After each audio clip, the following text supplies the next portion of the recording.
ఆ వైసీపీ కార్యకర్తలందరూ వచ్చి మా మీద కలబడి కబద్దారని హెచ్చరిస్తున్నారు. కబద్దారంటే ఇక్కడ ఎవడో గాజు కూర్చోడు. మేము పార్టీ కమిట్మెంట్ అయ్యాం కాబట్టి చంద్రబాబు నాయుడు గౌరవంతో ప్రశాంతంగా ఉంటున్నాం, మౌనంగా ఉంటున్నాం. పాడా కమిషనర్ తప్పు అయిపోయిందండి, అప్పుడు వచ్చి పొరపాటు అయిపోయిందండి అని చెప్పి ఆ బ్యానర్ తీసేసారు. ఇప్పుడు ఎందుకయ్యారు మీరు ప్రతి మీటింగ్లో చంద్రబాబు నాయుడు ఫోటో తీసేటువంటి కావాలి. ఇది గవర్నమెంట్ ప్రోగ్రామ్, ప్రైవేట్ ప్రోగ్రామ్ మీ ఇష్టం ఉన్నట్టు చేసుకోండి, ఎవరు అడగరు. అంటే కలబడిపోతారా? అంటే ఇంకా తెలుగుదేశం గెలిపించిన తెలుగుదేశాన్ని మీద కొట్టేస్తారా?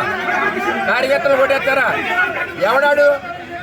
ఎవడతను దొరబాబు మట్టి వ్యాపారం చేసుకునే మనిషి మళ్ళీ మట్టి వ్యాపారాన్ని చెరువులు తావడానికి వచ్చాడు.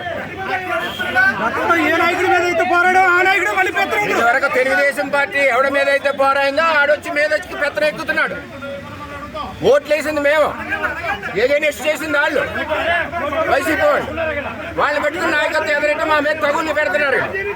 ఆఫీసర్ సమాధానం చెప్పాలి. పడా కమిషనర్ పడా కమిషనర్ తెలీదా ముఖ్యమంత్రి ఆవిడ?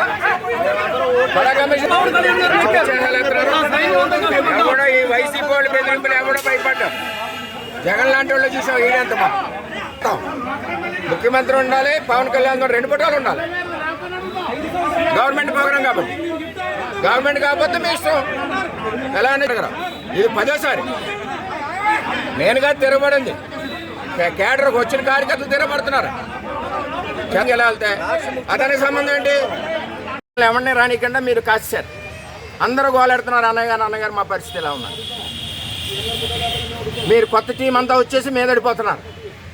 మాకు చేతగా కాదు, చాలా గట్టిగా పడా కమిషనర్ గారితో సహా మాట్లాడుతుంటే డైరెక్ట్ గా వాళ్ళంతా పడా కమిషనర్ చెప్పాడు, తప్పు అయిపోయిందండి, పొరపాటు అయిపోయిందండి, నేను చూడలేదని. గొడవ అక్కడితో అయిపోను. మీదడిపోతుంటే ఇప్పుడు ప్రోటోకాల్ లేకపోతే పడా కమిషనర్ తప్పు ఎందుకు చెప్తాడు? సారీ చెప్పాలని పనే వచ్చింది, గబగబా తీసేవలసిన పనే వచ్చింది. ఇది చాలా టూ మచ్గా ఉంది ఈ నియోజకవర్గంలో. మేము ఇక్కడ పుట్టి పెరిగా, మేము ఎక్కడి నుంచో దత్తలు రాలేదు ఇళ్ళకి లేక.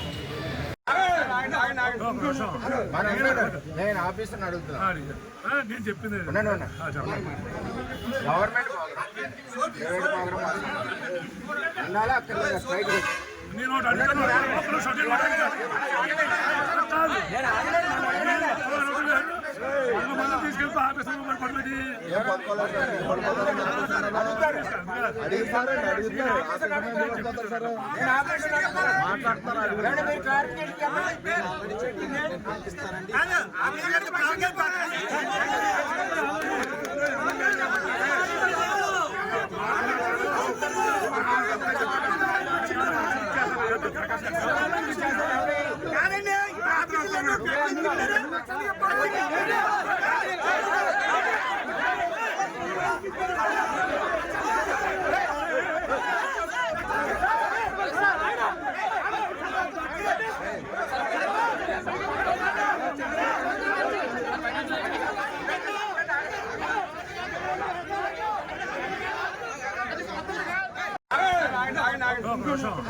నేను ఆఫీసర్ని అడుగుతున్నాను.